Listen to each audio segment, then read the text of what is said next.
Bought it last Thursday from the gas station 5 minutes from my house. I'm not usually a lottery person, but I figured with the jackpot being as high as it is, why not? It wasn't until I got home that I noticed it. The message. Underneath the Mega Millions logo was a message printed so lightly it was barely visible. Come alone.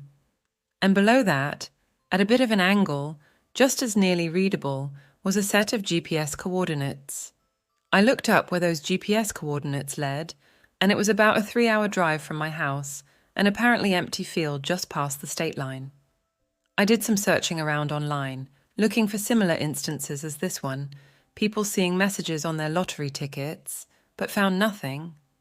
I was apprehensive to go, I think with good reason, but I was intrigued, very much so.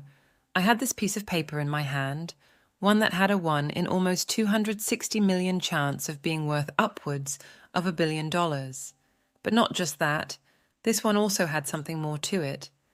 It may sound foolish to you, but the curiosity it had piqued was nigh impossible to ignore. I had off work that next day, and I decided that I was going to drive that 3 hours. I knew it was a long shot. In fact, long shot is the wrong term. I was driving to somewhere I've never been, a place where there was apparently nothing but grass as far as the eye can see, for what was essentially no reason that was known to me. As I drove, the foolishness of the whole endeavour started to weigh on me, and I almost considered turning around. I looked at my GPS and realised I was already almost halfway there, so I said, "Fuck it," and pressed on. The GPS took to me down a long dirt road, but the destination was about a quarter mile into a field of tall grass and cornstalks. I parked the car and trekked the rest of the way on foot. I got as close to the exact latitude and longitudinal points as I could, and found myself as I'd imagined, standing in the middle of a big field with a stupid look on my face, and feeling even stupider. All I could see in any direction was more grass, trees, a few cornstalks here and there, and blue sky. The crickets chirped, and chirped, and chirped. I stood there for a few minutes, looking around, waiting for something, someone, anyone, anything. But the wind just kept blowing. The crickets kept chirping. I yelled out, "Hello?" No response. "I'm here alone." No response. I was disappointed. I didn't know why, but I was disappointed. I had no idea what I was expecting, but whatever it was, it didn't happen. I took an exasperated breath and resolved to walk back to my car, get in, turn around, and drive the 3 hours back home, thinking that I'd come out here solely to stand in a field for 10 minutes. Then I turned around. Standing behind me were 4 people in suits. Over those suits they wore ankle-length jackets with hoods that completely obscured their faces. They stood shoulder to shoulder, effectively blocking the path from whence I'd come. I just sort of stood there. I had no idea what to say. This certainly isn't what I was expecting, but then again, the entire scenario was strange, so perhaps this wasn't all that unusual, considering. Just as I was going to open my mouth to try to speak, one of them beat me to the punch. "Do you have the ticket?" I reached in my back pocket and retrieved my wallet, took out the ticket, and held it up. The 2 people on the inside of the line stepped back and to the side, extending their arms as if to invite me to walk past, an invitation I hesitantly accepted. I took awkward steps towards them, towards them, towards them, up to them, and started past them. Once I'd passed the cloaked people, they turned around and began to follow me. Every instinct I had told me to run, but each of my legs felt like they weighed 1,000 pounds. I kept on the way I'd come in, but about halfway back I was met by 2 more people, in suits and cloaks, who then led me into an area covered in grass that was taller than me. The other 4 continued following closely behind, and it was them I was most unsure of. We walked for about 3 minutes through the tall grass, until we met yet another 2 people in suits and cloaks, standing in a small circular area where the grass had been laid flat. Those 2 then leaned over and each moved a sheet of the downed grass to the side, revealing a hatched door. It was then that I found my voice.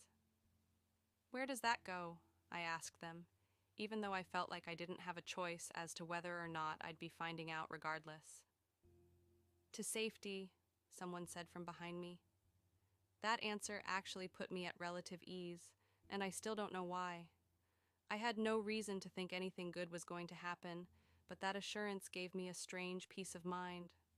I walked up to the hatch and looked into it, finding a narrow staircase leading down to a landing with what looked to be an equally narrow hallway to the left. I looked over my shoulder and found the suited people slowly closing in behind me, not necessarily in a threatening way, so I started heading down the stairs. As I got about halfway down, some lights clicked on, which I was thankful for, as I'd expected to be in the dark once the sunlight was no longer an option. The door to the hatch was closed behind me and the 4 cloaked people that followed closely behind. 2 of the cloaked people squeezed around the sides of me and led the way as we passed a number of doors. We finally reached the end of the hall and a set of double doors. One of the suited people removed a glove and placed their right hand on a scanner, and I heard a lock unclick. They opened the door and led me in, and I was met by a man in a red suit with a white hooded cloak. He looked to me and asked an odd question. "Do you feel lucky?" I didn't know how to respond, so I just kind of shrugged. "How did you feel when you bought the ticket?" he asked.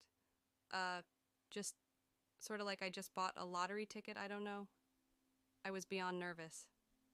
"The ticket you bought is a winner. The winner. Had you cashed it in, you would be wealthy beyond your wildest imagination." "So, why am I here? Why am I not cashing it?" His crypticness was immediately aggravating. "Wait, how do you even know that? The winning numbers haven't even been drawn yet." "Do you remember who won the last time there was a substantial jackpot? Or the time before that?" the man asked. "Well, they're dead.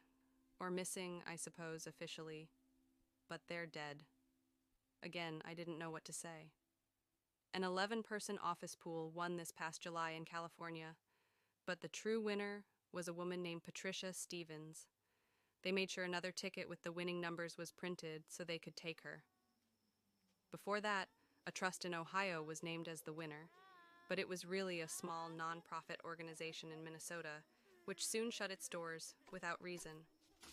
About a month before that, a man named Richard Wall in New Jersey was the supposed winner.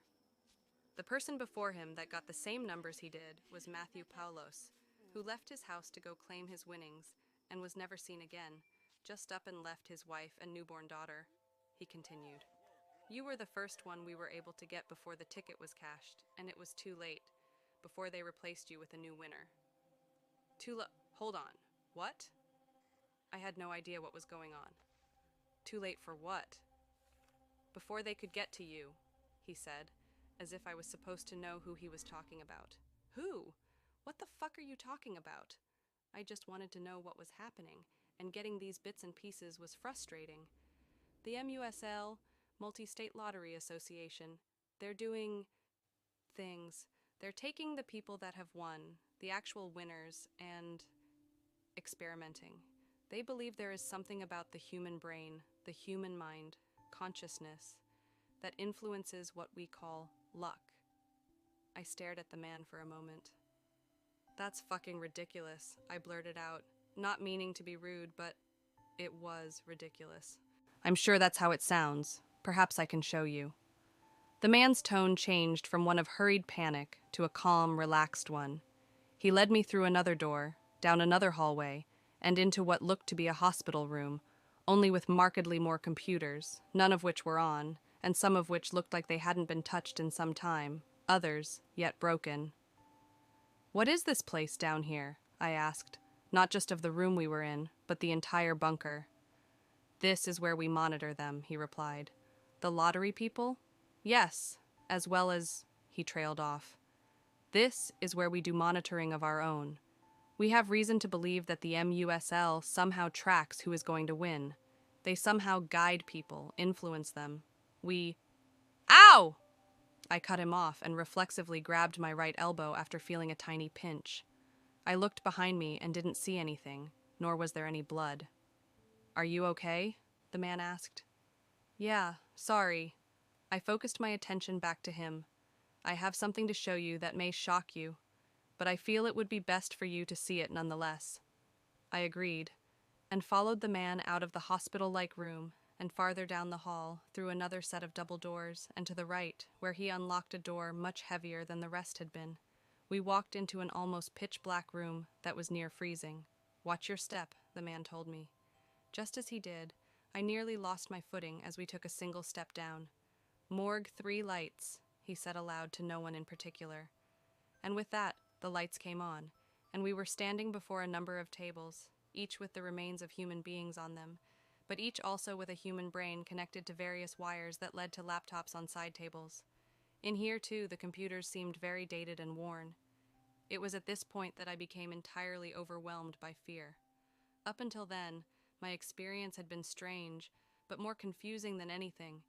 Now, I just saw myself as a test subject for these hooded strangers, whose faces I had yet to see, couldn't help but imagine them operating on me and taking me apart. It became a surreal nightmare. Before I could say anything, the man finally began explaining things. Advertisements.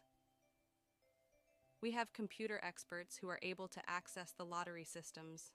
The numbers chosen are not random, as you've doubtless been led to believe. They are picked carefully, and the MUSL targets certain individuals, certain groups, and tracks their behaviors before and during their purchase of the winning tickets and subsequent wins. We believe you have been tracked, and we believe that if you would have waited until the numbers were drawn and later claimed your winnings, that shortly thereafter you would have been taken by them. We had our people put the message on the ticket, just as we have with previous winners, but as I said, you were the first to see it. My obvious question was, why wouldn't you do something other than put a message that no one thinks to look for and no one can really see? But I figured they had their reasons, and besides, I was too frozen in fear to say anything. "These pieces here," he said as he walked further into the room, gesturing at the nearby remains. "These are what they've left behind. They complete their research and move the victim's possessions, and what's left of them, into a clandestine storage facility, which we were fortunately able to gain access to. You're lucky we got to you before they did." The man in the red suit and white cloak, hood still over his head, obscuring his face in shadow, stood under the single light in the room and asked if I would join them. I still couldn't say anything, but I suddenly felt like someone was behind me. I took a quick glance over my shoulder, and 2 more people in black suits and hooded cloaks stood in the hallway, their hands behind their back, standing at attention. I began, unsure of what to say. "What do you want me for?" "We need you," the 2 people behind me said in unison, seemingly a male and a female. "Okay, what do you need me for?" I asked. "We need to know what they know," the man in the red suit said. "These discarded remains have been helpful, to be sure, but we need to do what they're doing, get the information they're getting. We want to monitor you as you claim your winnings, and you could perhaps even lead us to where they do, what they do." They wanted me to be bait, basically. I responded that I wasn't sure, and the change in their mood was palpable. "You are in a unique position. You could save lives," the man in the red suit began yelling. "You can help the world, and you aren't sure." Just as I was going to try to turn around and make an attempt at an escape, someone else brushed past me, also wearing a black cloak. They approached the man in the red suit and whispered something in his ear, then lowered their head, turned around, and exited the way they had come. I noticed that beneath their cloak they were wearing a lab coat. As soon as they had taken their leave, the mood changed yet again, and the feeling was so odd. "Of course, we can't force you to do anything, young man," he said in a calmer tone than he'd even started with. "You have your ticket, and you may choose to do with it what you wish. Please allow us to escort you out." I didn't even have a chance to comprehend what was happening before I found myself being led down the corridors, past the operating room, past the large area, through the door with the palm scanning pad, down the original hallway, and up the stairs. As I exited the bunker, I found that all of the people that I'd seen in there had followed, and then some. Once we were all outside, all of them with their hoods up, faces still hidden, the man in the red suit walked up to me, his head down. "If I were you, I would tear up that ticket. Make no mistake, the winning numbers are on it, but what will follow, should you choose to make your claim, isn't worth any amount of money. This I guarantee." I said nothing in reply, and instead turned around and sprinted back to my vehicle. I got in, pulled a quick U-turn, and sped away from there as fast as my car would take me. I looked in my rearview as I sped down the dirt road and saw a giant plume of smoke rising from where the bunker had been. I made it home, still more confused than anything. The night they drew the winning numbers, I found that I do indeed possess a winning ticket, and that I had correctly chosen all 5 numbers, plus the mega ball and the mega plier. At first I couldn't believe my eyes and was hesitant to claim my winnings, but then something clicked in me. At the same time, I felt the urge to write this, to let the world know of what is ostensibly going on. But it sounds ridiculous, right? That's because it is. I'm going to be a billionaire and there is nothing I need to worry about. I was born lucky, I suppose. I can feel it running through my veins. It's an odd sensation. I really am just a very lucky person. Right.